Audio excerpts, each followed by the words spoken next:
dan kerajaan laba-laba. Pagi itu di Baghdad, suasana istana begitu tenang, meskipun kabar buruk menyebar dengan cepat. Sultan Harun al-Rasyid terlihat gelisah. Matanya terus melirik jam pasir di meja kerja. Para penasihatnya yang biasanya begitu cepat dalam memberikan saran, kini terdiam. Seorang pengawal istana datang berlari, terlihat terengah-engah. "Yang mulia, Abu Nawas telah tiba," katanya, masih dengan nafas yang berat. Sultan Harun al-Rasyid mengangguk bahwa dia masuk. Tak lama kemudian, Abu Nawas memasuki ruangan dengan langkah ringan sambil tersenyum lebar seperti biasa. "Selamat pagi, Tuan Sultan. Ada apa yang membuat Anda begitu serius pagi ini?"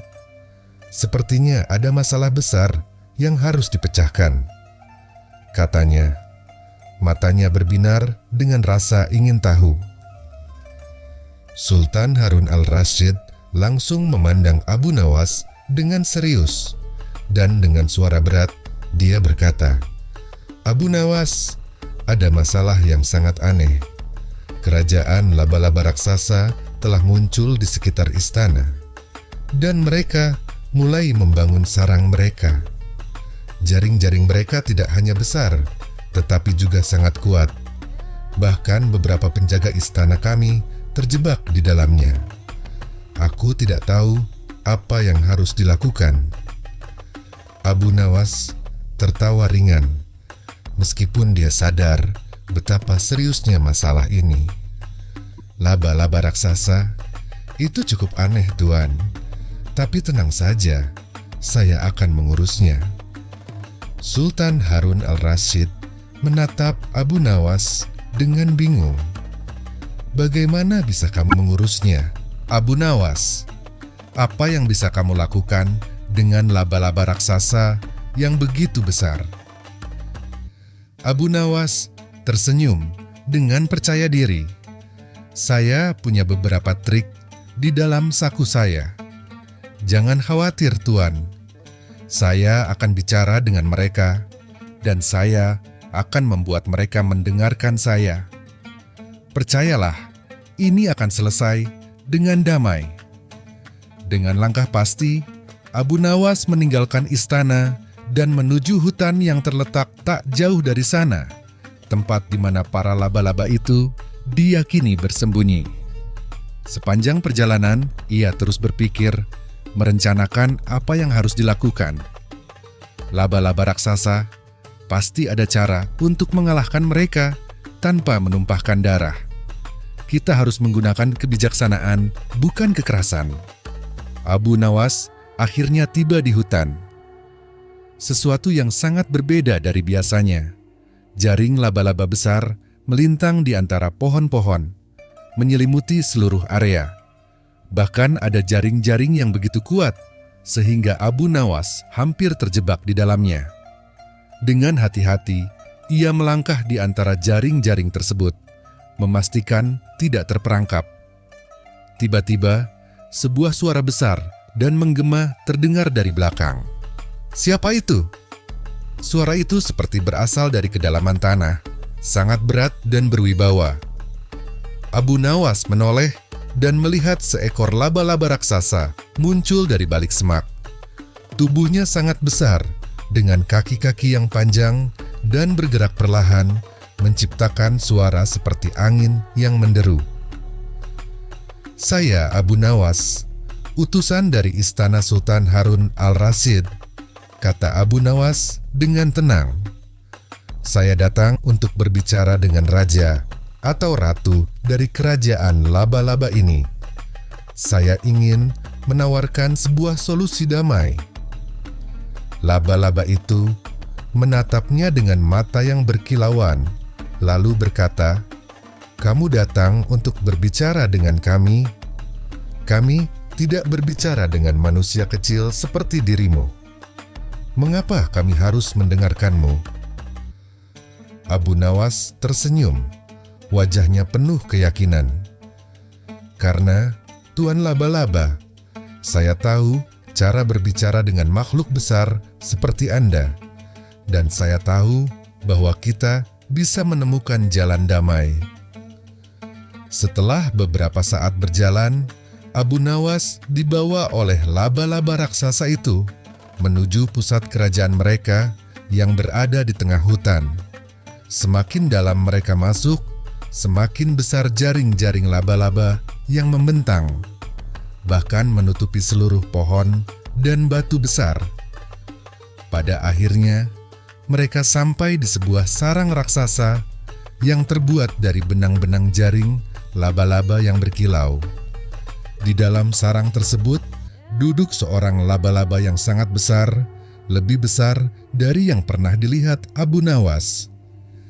"Saya raja dari kerajaan laba-laba ini," kata laba-laba tersebut. Suaranya dalam dan menggetarkan. "Apa yang kamu inginkan, manusia?" Abu Nawas menundukkan kepala dengan hormat, tetapi tetap tersenyum. "Yang mulia, saya datang untuk menawarkan solusi yang akan menguntungkan kita semua. Saya tahu Anda telah menguasai daerah ini, tetapi jika Anda terus mengganggu istana, kami mungkin akan melawan. Saya tidak ingin itu terjadi." Raja laba-laba itu tertawa kecil. Suaranya penuh keangkuhan. "Kami sudah mengalahkan penjaga istana. Kami bisa mengalahkan mereka kapan saja. Apa yang kamu tawarkan, manusia?" Abu Nawas mengangkat bahunya. "Tidak ada yang lebih kuat dari kebijaksanaan. Kami bisa menghindari pertempuran jika Anda bersedia mendengarkan tawaran saya. Kami akan menyediakan makanan yang cukup untuk kerajaan laba-laba Anda. Kami bahkan bisa memberikan tempat tinggal yang aman bagi kalian. Kami hanya meminta Anda untuk berhenti mengganggu istana." Raja laba-laba itu terdiam, merenung. "Makanan dan tempat tinggal, kami tidak butuh perlindungan dari manusia. Kami kuat dan bisa bertahan sendiri." Abu Nawas menghela napas. "Saya tahu, Tuan, tetapi bukankah lebih baik jika kita hidup damai? Alih-alih berperang, kita bisa saling membantu. Apa yang Anda butuhkan sebenarnya? Mungkin saya bisa memberikannya." Raja laba-laba merenung lama. Tampaknya sedang mempertimbangkan tawaran Abu Nawas. "Baiklah," akhirnya ia berkata, "aku setuju dengan tawaranmu, tetapi aku ingin sebuah perlombaan. Jika kamu menang, aku akan menerima tawaranmu. Jika kamu kalah, kamu harus pergi dan kami akan melanjutkan serangan kami." Abu Nawas tersenyum. "Tentu, saya siap. Tapi saya harus memberitahu Anda, Tuan, bahwa perlombaan ini akan sangat berbeda dari yang Anda bayangkan. Kami akan menguji bukan hanya kecepatan, tetapi juga kecerdikan." Raja laba-laba mengangkat 1 dari 8 kakinya, menandakan bahwa ia siap. "Kami tahu bagaimana cara berlari cepat. Siap-siap saja, manusia." Perlombaan dimulai, dan Raja laba-laba melesat dengan kecepatan luar biasa. Lompatannya cepat dan penuh energi. Abu Nawas berjalan santai, hampir tidak memperlihatkan tanda-tanda ketegangan. Dalam perjalanan, Raja laba-laba membuat jaring-jaring di udara, tetapi justru membuat dirinya semakin terjebak. Abu Nawas dengan cepat berjalan menuju jaring-jaring yang melingkari Raja laba-laba dan dengan cerdik memanfaatkan jebakan yang telah dibuatnya. Dalam waktu singkat, Raja laba terjerat dalam jaringnya sendiri dengan kakinya yang terbelit kuat. "Tunggu! Apa yang terjadi?" teriak Raja laba-laba. "Panik! Kenapa aku bisa terjebak?" Abu Nawas berhenti sejenak dan tersenyum. "Tuan Raja, kadang-kadang kita terlalu cepat percaya pada kemampuan kita dan lupa untuk berhati-hati. Kecerdikan dalam perlombaan ini penting. Kamu terlalu sibuk membuat jaring-jaring besar, sampai-sampai terjebak di dalamnya. Raja Laba-Laba akhirnya mengakui kekalahannya dengan rasa malu.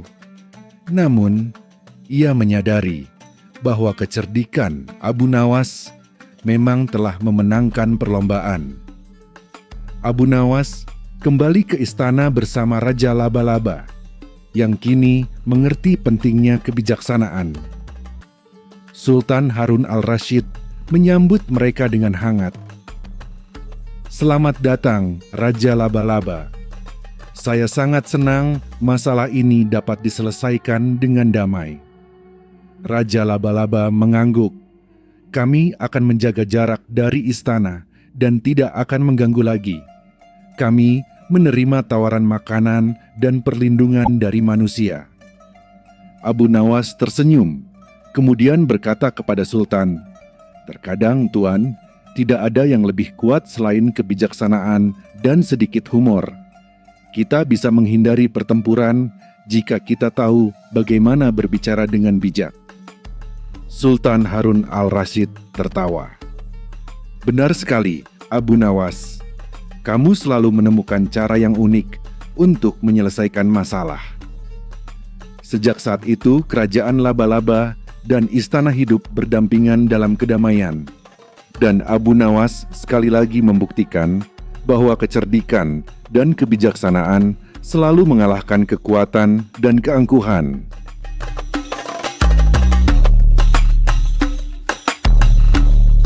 Nawas dan pengadilan. Suatu pagi di Baghdad, Abu Nawas sedang berjalan menuju pasar untuk membeli beberapa bahan untuk masakannya. Ia melintasi keramaian pedagang yang mempromosikan barang dagangannya dengan suara lantang, para pembeli yang tawar-menawar, dan suara keriuhan kehidupan yang tak pernah sepi. Namun, hari itu ada sesuatu yang berbeda. Beberapa orang tampak berkerumun di depan sebuah kedai rempah, dan suasana tampak agak tegang. "Kenapa semua orang berkumpul di sini?" tanya Abu Nawas pada seorang pedagang yang lewat. "Ah, Abu Nawas, kau baru datang ya? Ada masalah besar," jawab pedagang itu sambil menunjuk ke arah kedai rempah tersebut. Pemilik kedai ini, namanya Abu Sufyan, dituduh menjual rempah palsu. Dia akan diadili oleh pengadilan sekarang juga. Abu Nawas mengerutkan kening. "Wah, ini sangat menarik. Sepertinya saya harus ikut serta untuk menyaksikan bagaimana pengadilan ini berjalan." Setelah mendengar kabar tersebut, Abu Nawas langsung menuju tempat di mana orang-orang berkumpul. Ternyata, di tengah kerumunan itu, Abu Sufyan berdiri dengan wajah penuh kecemasan, sementara beberapa saksi mulai memberi kesaksian. Tuntutan atas dirinya sangat serius. Ia dituduh mencampur rempah asli dengan bahan yang lebih murah dan berbahaya, yang bisa merugikan banyak orang. Abu Nawas yang penasaran mendekat dan melangkah ke depan. "Apa yang sedang terjadi di sini?" tanya Abu Nawas dengan tenang. "Ah, Abu Nawas, kau datang tepat waktu," kata salah satu saksi. "Abu Sufyan telah menipu kami dengan menjual rempah palsu. Kami ingin dia dihukum." Abu Nawas tersenyum dan mengamati situasi itu dengan seksama. Dia bisa melihat bahwa ada ketegangan di antara para pedagang, dan yang lebih menarik lagi, sepertinya ada yang tidak beres dengan tuduhan tersebut. "Apa kata orang-orang yang membeli barang dagangan Abu Sufyan? Apakah ada yang merasa dirugikan?" tanya Abu Nawas. Seorang pembeli yang tampaknya marah mengangkat tangannya. "Saya membeli beberapa rempah dari Abu Sufyan, dan saya merasa rempah itu tidak beraroma seperti biasanya. itu pasti rempah palsu. Abu Nawas berpikir sejenak. Saya rasa ada yang aneh dengan tuduhan ini. Bagaimana kalau saya membantu menyelesaikan masalah ini? Abu Nawas menawarkan diri untuk menjadi pihak ketiga yang netral. Semua orang yang hadir setuju karena mereka tahu bahwa Abu Nawas terkenal dengan kebijaksanaannya yang tidak hanya tajam, tetapi juga cerdas. Dengan tenang, Abu Nawas meminta untuk berbicara dengan Abu Sufyan secara pribadi. Abu Sufyan, kata Abu Nawas sambil duduk di sebelah pedagang tersebut, apa sebenarnya yang terjadi di sini? Apakah benar rempah yang kamu jual palsu? Abu Sufyan menghela napas berat. Sebenarnya, saya tidak pernah bermaksud menipu siapapun, Abu Nawas. Saya hanya mencoba bertahan hidup. Rempah-rempah yang saya jual memang tidak sebaik yang lain, tetapi saya selalu berusaha memberikan kualitas terbaik dengan harga terjangkau. Jika mereka tahu bahwa saya menjual rempah yang lebih murah, mereka mungkin tidak akan membeli. Saya hanya ingin orang-orang datang dan membeli barang saya. Abu Nawas mengangguk dengan penuh pengertian. Jadi, kamu mencampur rempah berkualitas rendah dengan rempah yang lebih baik agar bisa menjualnya dengan harga yang lebih murah. Abu Sufyan mengangguk pelan. Benar, saya tahu itu salah. Saya tidak tahu harus bagaimana. Bisnis saya tidak berjalan baik, dan saya sangat membutuhkan uang. Abu Nawas berpikir keras. Dia tahu bahwa tindakan itu memang salah. Dia juga tahu bahwa Abu Sufyan tidak punya niat jahat. Maka, dia menyusun rencana untuk membantu Abu Sufyan dan membersihkan namanya tanpa harus menghukum secara berat. Jangan khawatir, Abu Sufyan, saya akan membantu kamu, kata Abu Nawas dengan yakin. Kemudian, Abu Nawas beranjak dan kembali ke kerumunan. Saudaraku sekalian, kata Abu Nawas, saya akan menyarankan sebuah cara untuk menyelesaikan masalah ini secara damai dan adil. Tapi, saya membutuhkan bantuan dari kalian semua. Para pedagang dan pembeli memperhatikan Abu Nawas dengan penuh perhatian. Apa yang harus kami lakukan, Abu Nawas? Tanya seorang pedagang. Pertama-tama, kata Abu Nawas, mari kita buktikan apakah rempah-rempah yang dijual oleh Abu Sufyan benar-benar palsu atau tidak. Kita akan melakukan uji aroma dan rasa di sini, di depan semua orang. Jika rempah itu ternyata tidak berbahaya dan hanya sedikit berbeda, saya rasa Abu Sufyan tidak perlu dihukum terlalu berat. Beberapa orang mulai meragukan usulan ini. Tapi, bagaimana kita bisa tahu rempah mana yang asli dan mana yang palsu? Tanya seorang pembeli curiga. Abu Nawas tersenyum lebar. Saya akan menggunakan cara yang cerdik. Kita akan uji rempahnya dengan mencium dan mencicipinya. Tapi lebih dari itu, kita akan mencari cara untuk membuktikan niat Abu Sufyan. Abu Nawas meminta Abu Sufyan untuk mengambil beberapa rempah dagangannya yang tersedia di kedai. Kemudian, dia meminta beberapa orang untuk mencium dan mencicipi rempah-rempah tersebut secara bergiliran. Sekarang, kata Abu Nawas, kita semua akan mencium rempah-rempah ini. Jika rempah ini terasa atau beraroma aneh, itu berarti ada yang tidak beres. Namun, jika mereka merasa itu adalah rempah biasa, kita bisa memutuskan bahwa tidak ada penipuan yang terjadi. Satu persatu, para pedagang dan pembeli mencicipi rempah-rempah tersebut. Semua orang terkejut karena tidak ada yang terasa aneh. Rempah-rempah itu memang tidak seharum yang mereka harapkan. tidak ada yang berbahaya. Ini tampaknya rempah biasa, hanya kurang berkualitas, kata salah seorang pembeli setelah mencicipinya. Abu Nawas melanjutkan, "Bagus. Jadi, rempah yang dijual Abu Sufyan memang tidak terlalu istimewa, tetapi tidak membahayakan siapapun. Sekarang, mari kita uji niatnya."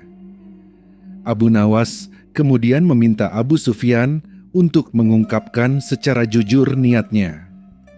"Apakah kamu ingin merugikan orang-orang dengan barang palsu? Atau kamu hanya ingin bertahan hidup dengan cara yang salah?" tanya Abu Nawas. Abu Sufyan menundukkan kepala. "Saya tidak bermaksud merugikan siapapun. Saya hanya ingin agar saya bisa bertahan hidup di tengah persaingan yang ketat ini. Saya tahu saya salah, dan saya berjanji tidak akan mengulangi kesalahan ini." Abu Nawas menoleh kepada para pedagang dan pembeli yang hadir.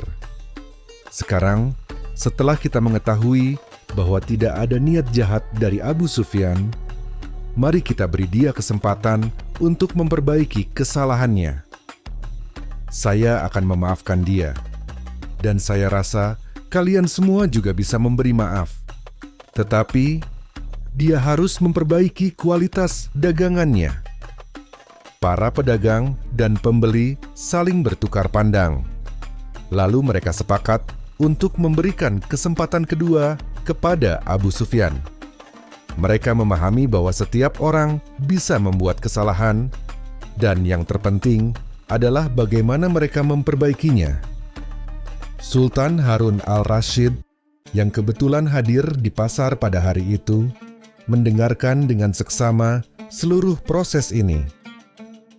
Setelah mendengar penuturan Abu Nawas, Sultan tersenyum dan berkata, "Abu Nawas, kamu telah menunjukkan kepada kami bahwa kebijaksanaan tidak selalu datang dari hukum yang keras, tetapi dari pemahaman dan belas kasih." Abu Nawas tersenyum dan menjawab, "Tuan Sultan, kadang-kadang yang kita butuhkan bukanlah hukuman, tetapi kesempatan untuk belajar dari kesalahan. Setiap orang berhak untuk berubah dan memperbaiki diri." Sultan mengangguk. "Kamu benar, Abu Nawas. Saya akan mengikuti contohmu. Mari kita semua memberi kesempatan kedua kepada Abu Sufyan." Dengan keputusan bijaksana itu, Abu Sufyan akhirnya diizinkan untuk melanjutkan dagangannya, dengan janji untuk menjaga kualitas barangnya. Semua orang di pasar kembali melanjutkan aktivitas mereka dengan perasaan lega, dan Abu Nawas meninggalkan pasar dengan senyuman di wajahnya, puas karena telah mengajarkan sebuah pelajaran penting tentang keadilan dan kebijaksanaan.